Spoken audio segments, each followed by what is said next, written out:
Olá, Ana Isabel Jordão, você está no Previdência em 10 minutos. Hoje nós estamos aqui direto do primeiro simpósio de Direito Previdenciário em Salvador, evento que reuniu grandes nomes do direito previdenciário, professor Ivan Kertzmann, professora Priscila Simonato, Luana Horiuchi, professor Frederico Amado, professor Hélio Alves Rocha. Eu também estive palestrando hoje, professor querido, amigo Ed Pares.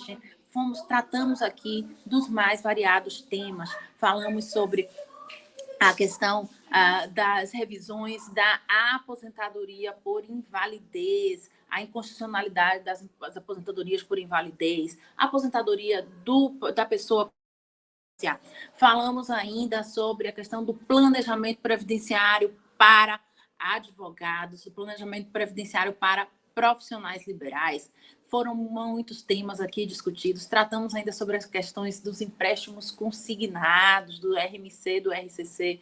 Este evento marca o retorno dos grandes eventos de direito previdenciário no estado da Bahia. Evento importantíssimo, organizado pelo professor Ivan Kertzmann e a professora Luana Horiuchi.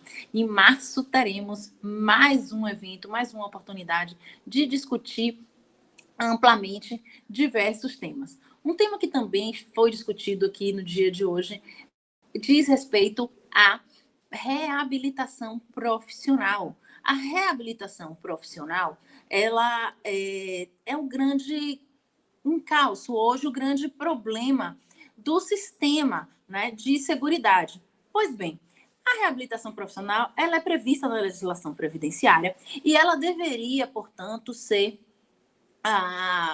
propiciada e ser um elemento de reinserção do cidadão ao mercado de trabalho. Vamos lá, o que acontece? O sujeito fica incapaz para a sua atividade laboral habitual e aí ele tem direito, então, a receber um benefício de auxílio-doença.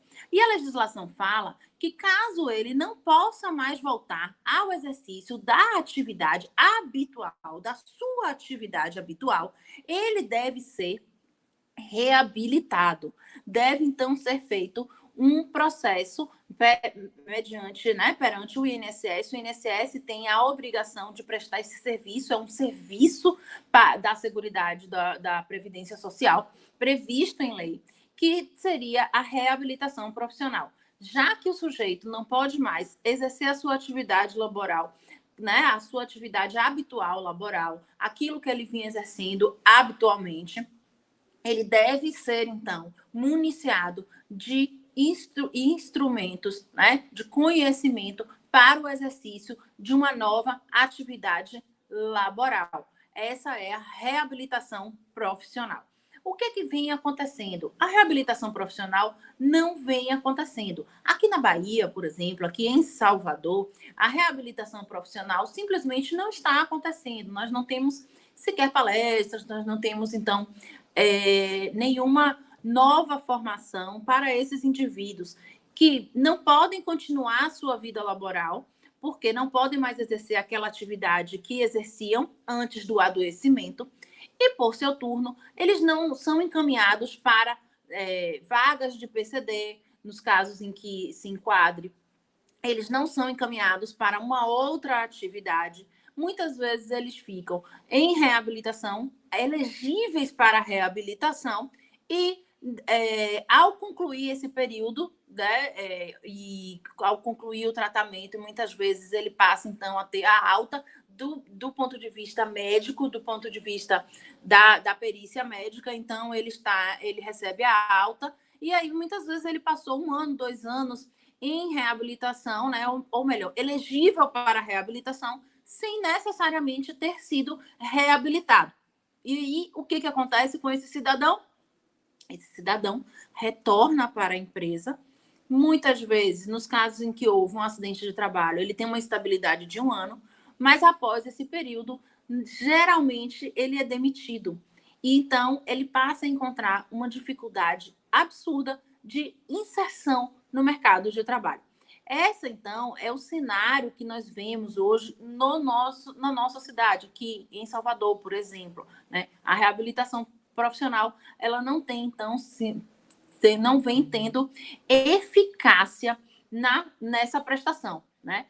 Em tese, a ideia que surge, então, na legislação da reabilitação profissional é uma ideia espetacular, uma ideia fenomenal, em que o cidadão que está impossibilitado do exercício de uma atividade, ele seja encaminhado para outra atividade, ele seja ali reabilitado. É mais barato para o Estado reabilitar, quando a gente pensa em políticas públicas, do que você pagar um benefício por 20, 30 anos. É muito mais barato que você capacite esse cidadão para o exercício de uma outra atividade que ele tem capacidade física, cognitiva, capacidade de estudo, né? Ele seja capacitado, então, né, muitas vezes com um estudo, com um curso, né? Ou seja, ele seja realmente instrumentalizado para assumir uma outra atividade laboral, né? Então, essa é a ideia. Ainda não podemos nos esquecer que foi publicada ainda este ano a portaria 1130, né, que apresenta novas regras para esta reabilitação. Tá? Então, você vai ter ali a prioridade de atendimento dos benefícios na localidade do domicílio desse segurado, né? Mas também há a previsão de um atendimento remoto, né? Onde o INSS faria a indicação desse estabelecimento, né? Que remotamente irá fazer essa reabilitação. Os agendamentos, eles são agendados com periodicidade, há uma convocação e o segurado ele é obrigado, então, a atender essa convocação, né? Em caso de não poder atender a convocação para a reabilitação, ele precisa apresentar uma justificativa, né? O segurado, ele tem esperado, né, um bom tempo para ser encaminhado para essa reabilitação. Essa portaria, ela exige, né, ela impõe um prazo máximo de 360 dias, contado da data em que esse cidadão é encaminhado pela perícia médica, que é a elegibilidade. A partir do momento em que a perícia médica indica que aquele cidadão ele é elegível para a perícia médica, você teria, no máximo, 360 dias para que esse sujeito seja efetivamente encaminhado para o primeiro atendimento de reabilitação. E iniciada essa reabilitação, ela não deverá ter um intervalo entre os atendimentos superior a 180 dias. O que na prática hoje, por exemplo, em Salvador, não acontece nada disso. Caso não haja, então, a apresentação de justificativa ou a justificativa apresentada não se enquadre nos motivos de força maior caso fortuito, o servidor do INSS, ele poderá dar um despacho decisório narrando isso, motivando decisões, então, que levaram ao não acolhimento dessa justificativa e efetuar, assim, a cessação do benefício na data de suspensão. Então, é importante para aqueles que estão em reabilitação que atendam às convocações do INSS, sob pena de cessar ou de suspender ou mesmo cessar o seu benefício, né? Então, por fim, assim que fosse concluído o processo de reabilitação ou habilitação profissional, o INSS ele, vai emitir um certificado individual indicando a função para o qual o reabilitado foi capacitado profissionalmente, sem prejuízo para exercício de outra atividade que julgue capacitado. Porém, é importante observar que somente a emissão desse certificado ela não é suficiente, tá? Por quê? Porque, na verdade, não é só o certificado, né? O que a gente precisa muitas vezes é um encaminhamento para vagas. Então, é necessário que haja uma maior integração dos órgãos do Ministério Público do Trabalho, das federações das indústrias, por exemplo, né, que representam ali, então, empresas grandes, de grande porte, e do próprio INSS. Esses sistemas todos, esses institutos, esses órgãos, eles precisam conversar entre si para fazer com que a reabilitação profissional saia desse lugar de sonho, deste lugar de ideal, né, da legislação e venha, então, ser realidade na vida do trabalhador. Não fazendo com que, hoje muitas vezes acontece, que é fazendo com que o trabalhador acabe sendo expulso da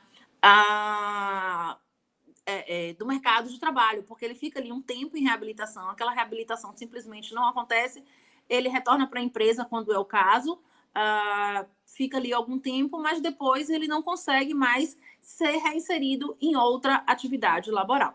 Bom, essas são hoje nossa conversa, nosso bate-papo sobre a reabilitação profissional, e até a próxima semana, pessoal, a gente tem mais um encontro.